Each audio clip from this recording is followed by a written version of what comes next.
ధన్యవాదాలు అధ్యక్ష. ఏమని ఎక్కడ మధువై కూర్చున్నా. ధన్యవాదాలు అధ్యక్ష. నాకు ఈ అవకాశం ఇచ్చింది, నీ అవకాశం వస్తా అనుకోలే కానీ వచ్చింది, మీకు ధన్యవాదాలు. నేను అన్నకల చూస్తున్నా, అన్న ఇంతసేపు చదువుతున్నా, మరి మాకు వస్తారా అనుకున్నా కానీ మీకు ధన్యవాదాలు. నిజంగా ఒక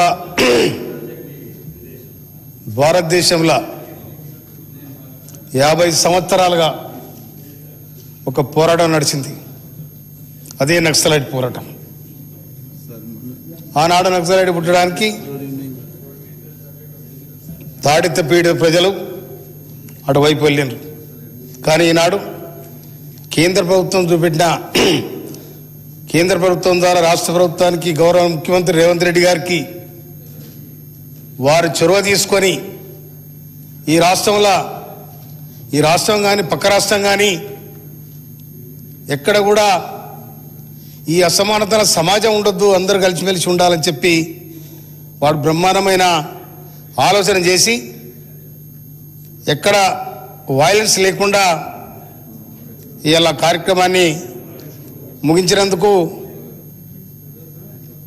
ఆ చర్య తీసుకున్నందుకు ముఖ్యమంత్రి గారికి నేను ప్రత్యేకమైన ధన్యవాదాలు తెలియజేస్తా ఉన్నాను. నేను అదేవిధంగా సోషల్ వెల్ఫేర్ డిపార్ట్మెంట్ గౌరవ మంత్రి గారు మొన్న 1972లో గౌరవ పివి నరసింహారావు గారు కాచిగూడ హాస్టల్ ప్రారంభించడం జరిగింది. కాచిగూడ హాస్టల్ ప్రారంభించిన నాడు నాలాంటి వాళ్ళు ఎంతోమంది హాస్టల్లో ఉండి చదువుకొని సమాజంలో వాళ్ళు కూడా గుర్తింపు పొందడం జరిగింది. అదేవిధంగా 56లో మోంజా market hostel doctor B R Ambedkar దాన్ని ప్రారంభించడం జరిగింది. అది కూడా ప్రభుత్వం ఆ బిల్డింగ్లు కొత్త కన్స్ట్రక్షన్ చేయాలని నిర్ణయించడం, నేను రాష్ట్ర ప్రభుత్వానికి హృదయపూర్వక ధన్యవాదాలు తెలియజేస్తా ఉన్నా. అదేవిధంగా ఇవాళ మన పిల్లలకు కూడా, పేద పిల్లలు ఎవరైతే ఉన్నారో వాళ్ళందరూ కూడా కాస్మెటిక్ ఛార్జీలు పెంచి, ఆడపిల్లలకు కాస్మెటిక్ ఛార్జీలు పెంచి, బాయ్స్ అందరు కూడా, బాయ్స్ కానీ గర్ల్స్ కానీ 40% మెస్ ఛార్జీలు పెంచి వాళ్ళందరూ కూడా జీవన ప్రమాణాన్ని పెంచడానికి, పౌష్టికారాన్ని అందించడానికి ఇవాళ రాష్ట్ర ప్రభుత్వం బ్రహ్మాండమైన ఆలోచన చేయడం జరిగింది. ఈ సందర్భంగా రాష్ట్ర ప్రభుత్వానికి నేను హృదయపూర్వక ధన్యవాదాలు తెలియజేస్తా ఉన్నా. తర్వాత ఇంకొక విషయం, గౌరవ ముఖ్యమంత్రి గారు, డిప్యూటీ సీఎం గారు వారు ఇంటిగ్రేటెడ్ స్కూల్ పెట్టి నా దగ్గర కూడా మంజూరు చేయడం జరిగింది. అది పని కూడా నడుస్తూ ఉంది. అన్నిటికంటే ఈ దేశంలో నిజంగా డాక్టర్ బిఆర్ అంబేద్కర్ ఆనాడు ఎన్ని కష్టాలు వచ్చినా, నిష్ఠూరాలు వచ్చినా, బాధలు వచ్చినా, బందికారాలు వచ్చినా కూడా ఈ భారతదేశంలో స్వతంత్రం వచ్చిన తర్వాత, స్వతంత్రం రాకముందు రాజ్యాంగం పొందుపరిచే విషయంలో డాక్టర్ బిఆర్ అంబేద్కర్నే ఇలా ఈ భారతదేశం ఎంచుకొని, ఆనాడున్న అగ్రకులాలైన వాళ్ళు కూడా ఈ నిమ్న జాతులు ఈ విధంగా ఉండొద్దు, భారతదేశంలో భాగమై ఉండాలి, వీళ్ళకు కూడా సమానమైన హక్కులు ఉండాలని చెప్పి ఆనాడు డాక్టర్ బిఆర్ అంబేద్కర్కు ముసాయిదా కమిటీ చైర్మన్గా ఇచ్చి అందరు గౌరవించారు. పండిట్ జవహర్లాల్ నెహ్రూ గారు, సర్దార్ వల్లభాయ్ పటేల్, అలాంటి మహనీయులందరూ కూడా డాక్టర్ బిఆర్ అంబేద్కర్కు అవకాశం ఇచ్చి రాజ్యాంగం పొందుపరిచింది. కాబట్టి ఇవాళ మేము చదువుకోగలుగుతా ఉన్నాం, ఇవాళ ఈ శాసనసభలో నిలబడగలుగుతున్నాం. అందుకోసమనే ఇవాళ విద్య అనేది చాలా ముఖ్యమైన అంశం.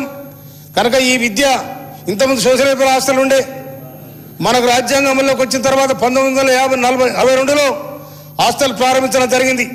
జవహర్లాల్ నెహ్రూ పంచవర్ష ప్రణాళికలో భాగంగా సామాజిక న్యాయం కూడా జరగాలని ఆనాడే జవహర్లాల్ నెహ్రూ గారు ప్రతిపాదించి 62లో హాస్టల్ ప్రారంభించడం మొదటి దశ. ఫస్ట్ జనరేషన్ హాస్టల్లో చదువుకున్న వాళ్ళు ఇలా ఆఫీసర్లుగా అయ్యి రిటైర్మెంట్ కూడా అయినరు.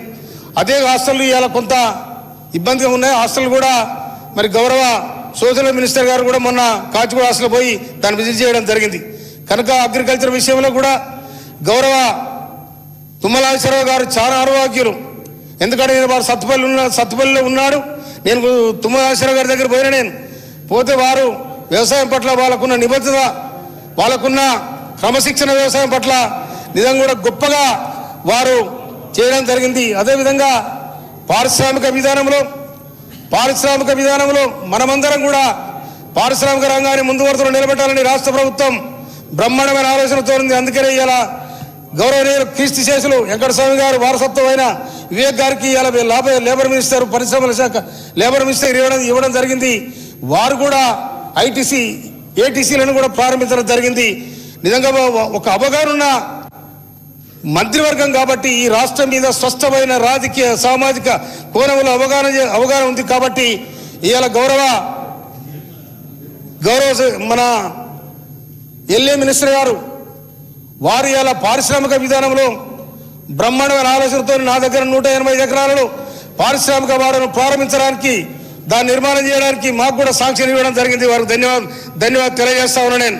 అందుకోసమనే అన్ని విషయాలలో అవగాహన ఉన్న మన ముఖ్యమంత్రి రేవంత్ రెడ్డి గారు మంత్రివర్గాన్ని మొత్తం సమన్వయం చేసుకుని ఈ రాష్ట్రం ముందు వరుసలో నిలబడాలి కనుక ఈ భారతదేశానికి తెలంగాణ రాష్ట్రం ఆదర్శంగా ఉండాలని చెప్పి, అన్ని విధాలు కూడా ఆరోగ్యవంతమైన తెలంగాణ ఉండాలని చెప్పి వారు కలలుగల ఇరిగేషన్ నీటిపారుదల రంగం నిజంగా నేను ఎమ్మెల్యే కాకముందు నా దగ్గరనే 6 చెక్ డ్యామ్లు కట్టినరు, మధ్యలో వదిలేసి వెళ్ళిపోయినరు.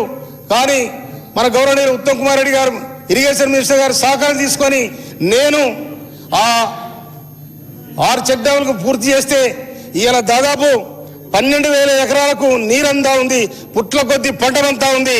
అందుకోసమనే ఇరిగేషన్ మినిస్టర్ గారు కూడా నేను ధన్యవాదాలు తెలియజేస్తా ఉన్నాను. కనుక ఇలా సీతక్క ఆదివాసీ బిడ్డ కనుక వారికి ఉన్న ఒక స్పష్టమైన బడుగు బలహీన వర్గాల మీద ఉన్న అవగాహనతో వారు కూడా పంచాయతీరాజ్ సంఘం రూరల్ డెవలప్మెంట్ వారు కూడా బ్రహ్మాండమైన పరిధిలో వాళ్ళు నడిపిస్తా ఉన్నారు. కనుక ఈ అవకాశం ఇచ్చిన స్పీకర్ గారికి హృదయపూర్వక ధన్యవాదాలు తెలియజేస్తూ ముగిస్తున్నాను. శ్రీ పాయల్ శంకర్ గారు, రాకేష్ రెడ్డి గారు.